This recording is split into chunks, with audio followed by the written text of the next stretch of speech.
নমস্কার, সোজা সাপটা সুব্রতয় আপনাদের স্বাগত। যা বলবো সোজা সাপটা বলবো।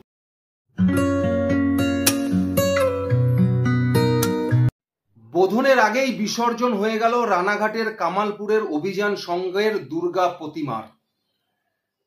কারণ তাদের অপরাধ একটাই, তারা স্বপ্ন দেখেছিল যে এবছর সারা ভারতবর্ষের দুর্গাপুজোর নিরিখে তাদের গ্রামের নাম জ্বলজ্বল করবে। তারা চেয়েছিল এবারে শহরাঞ্চলের পুজোকে টেক্কা দিতে। তারা চেয়েছিল ইউনেস্কোর থেকে একটি সম্মান এবং তার সঙ্গে সঙ্গে গ্রিনস বুকে ওয়ার্ল্ড রেকর্ড করতে, গ্রিনস বুকে নাম তুলতে। এটাই ছিল তাদের অপরাধ। অক্লান্ত পরিশ্রম, দীর্ঘ 6 মাস 40 বিঘা জমির মালিক তারা চাষ করেনি সেই জমিতে শুধুমাত্র এই পুজোটা করবে বলে। তারা ঠিক করেছিলেন যে 112 ফুটের দুর্গা প্রতিমা করে পুরো ভারতবর্ষকে তাক লাগিয়ে দেবে। তার জন্য তারা প্যান্ডেলও শুরু করেছিল এবং যে টাকা তাদের খরচা হবে সেই 60 লক্ষ টাকা, সেই 60 লক্ষ টাকা গ্রামবাসীরাই জোগাড় করেছিল। তারা নিজেরা প্রত্যেকটা ঘর থেকে চাঁদা দিয়ে তাদের শেষ সম্বল, শেষ সঞ্চয়টা দিয়েও তারা চেষ্টা করেছিল সেই পুজোটা করবার। সেই মোতাবিক দাঁড়িয়ে পুজোর প্যান্ডেল প্রায় শেষ পর্যায়ে দাঁড়িয়ে প্রশাসন থেকে এসে একবার দেখে গিয়ে বলা হয়েছে মোটামুটি ঠিকই আছে, সেই হিসাবে তারা তাদের কাজ এগিয়ে নিয়ে গেছে। কিন্তু কে দেবে তার পারমিশন?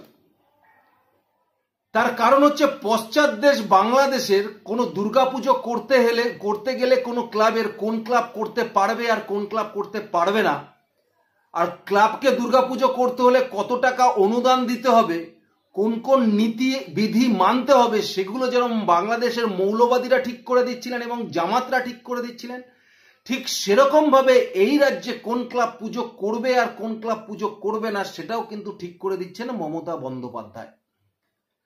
তার কারণ তারা যে নিয়ম দেখিয়েছিল যে আমরা এত বড় পুজো করছি, 40 বিঘা জমির পুজো, আরো 40 বিঘা জমি তাদের ফাঁকা আছে, একাধিক দিক থেকে মানুষ ঢুকতে পারবে, একাধিক দিক থেকে তারা বেরিয়ে যেতে পারবে। দুর্গা প্রতিমা থেকে 50 ফুট দূরে দর্শনার্থীরা দর্শন করবে দুর্গা প্রতিমা এবং প্যান্ডেলের সাথে কোনো রকম ইলেকট্রিকের কানেকশন থাকবে না, যা ইলেকট্রিকের কানেকশন থাকবে তা বাইরে, যাতে যে লোহার ব্যারিকেড করা হচ্ছিল সেই ব্যারিকেডের সাথে কোনো রকম ইলেকট্রিকের কানেকশন থাকবে না। তারা এইভাবেই প্রস্তুতি নিয়েছিল। কিন্তু ওই যে কথা, মমতা বন্দ্যোপাধ্যায় না চাইলে পশ্চিমবঙ্গে কি করে সম্ভব হবে? কিন্তু কেন মমতা বন্দ্যোপাধ্যায় চাইলেন না, এটাই হলো সব থেকে বড় প্রশ্ন। তার কারণ এই পুজোটার মধ্যে তৃণমূল কংগ্রেসের নেতারাই ইনভলভ ছিলেন। তৃণমূল কংগ্রেসের প্রাক্তন বিধায়ক যখন প্রশাসনের সাথে এই পুজোটা নিয়ে কথা বলতে গেছে, সেই সময় দাঁড়িয়ে রাতারাতি সেই এক্স এমএলএ এর নিরাপত্তারক্ষী তুলে নেওয়া হয়েছে এবং তারপরে প্রাক্তন এমএলএ এই পুজোটার মধ্যে আর আসেনি, নাক গলায়নি। তিনি বলেছেন যে আমি এই পুজো নিয়ে কথা বলতে গেছিলাম বলে আমার নিরাপত্তারক্ষী তুলে নেওয়া হয়েছে। তাহলে কি বিদ্বেষ তৈরি হলো এই পুজোটা নিয়ে? তারা তো একটা পুজোই করতে চেয়েছিলেন। এই গ্রামের মানুষের কাছে গিয়েই তো মমতা বন্দ্যোপাধ্যায় মা মাটি মানুষের কথা বলে ভোট ফেরি করে বেড়ায় যে আমাদের ভোট দিন, আমাদের ভোট দিন, গ্রামই তার কাছে সম্পদ। তাহলে সেই গ্রামের মানুষের উন্নতি হবে, সেই গ্রামের মানুষের মেলা হবে সেখানে বড়।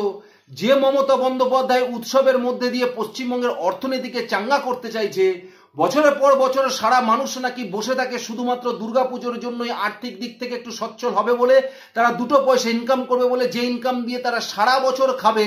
তাহলে সেই মমতা বন্দ্যোপাধ্যায় সেই গ্রামের প্রত্যেকটি হতদরিদ্র মানুষ যারা স্বপ্ন দেখেছিল যে এই পুজোর সামনে স্টল দিয়ে মেলায় তাদের জিনিসপত্র বিক্রি করে তারা আগামী বছর একটা বছরের খরচা সংসারে তুলবে, সেই গ্রামের অর্থনীতি কিছুটা হলেও ডেভেলপ হবে, তাহলে সেই পুজো মমতা বন্দ্যোপাধ্যায় বন্ধ করে দিল কেন? তারপরেও যখন সেই পুজোতে তৃণমূল কংগ্রেসের নেতারা জড়িত আছে, কেন, কি লক্ষ্য মমতা বন্দ্যোপাধ্যায় বা কি উদ্দেশ্য? দেখুন, মমতা বন্দ্যোপাধ্যায়ের উদ্দেশ্য খুব সিম্পলি দুটো। এক হচ্ছে মমতা বন্দ্যোপাধ্যায় চায় না যে শহর অঞ্চলে তার নেতা, তার মন্ত্রীরা কোটি কোটি টাকা খরচা করে এত বড় বড় পুজো করছে, যেখানে দাঁড়িয়ে তিনি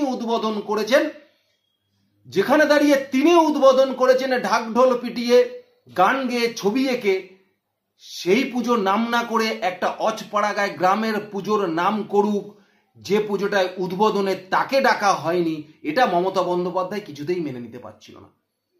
এবং তার সঙ্গে সঙ্গে মমতা বন্দ্যোপাধ্যায় এটাও মেনে নিতে পারছিল না যে এমন একটা গ্রাম, যে গ্রামটা রানাঘাট লোকসভার অন্তর্গত, যে লোকসভায় বিজেপির এমপি জয়লাভ করেছেন, এবং যে বিধানসভার অন্তর্গত সেই বিধানসভায় বিজেপির এমএলএ পদ্মফুল চিহ্নে জিতেছেন বিজেপির এমএলএ, তাহলে মমতা বন্দ্যোপাধ্যায় এটা কি করে মেনে নেয়? যে গ্রামের মানুষ বিজেপিকে ভোট দিয়েছে, বিজেপির এমএলএ বানিয়েছে, বিজেপির এমপি বানিয়েছে, সেই গ্রামের মানুষরা এত বড় পুজো করে গ্রিনস বুকে নাম তুলে নেবে, ইউনেস্কোর সম্মান পাবে, সেটা তো মমতা বন্দ্যোপাধ্যায় কোনো মতেই মেনে নিতে পারে না। আবার যে পুজোতে মমতা বন্দ্যোপাধ্যায় উদ্বোধন করতে যাবে না, সেই পুজো যদি ওয়ার্ল্ড রেকর্ড করে, গ্রিনস বুকে নাম তোলে, ইউনেস্কো তাকে শংসাপত্র দেন, সেখানে দাঁড়িয়ে মমতা বন্দ্যোপাধ্যায় এই জিনিসটা কোনোদিনই মেনে নিতে পারবে না।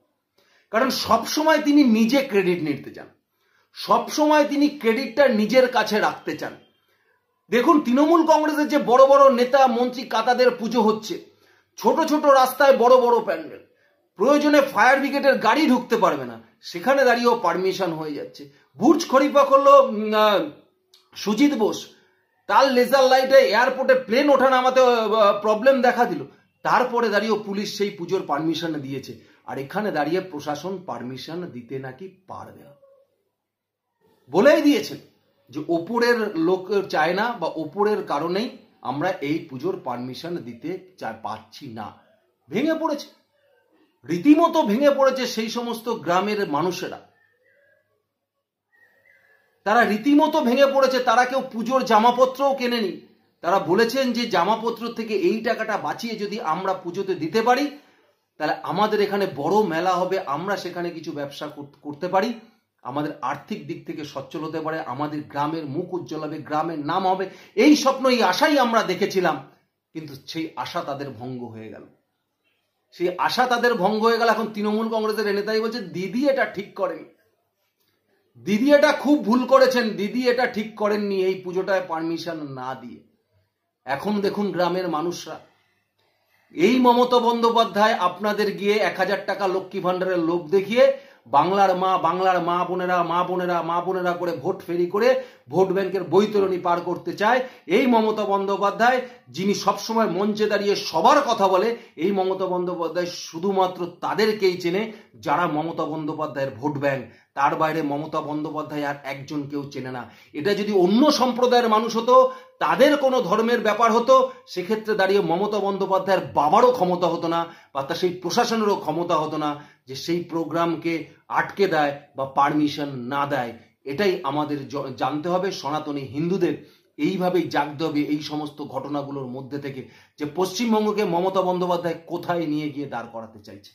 খালি দেখতে থাকুন।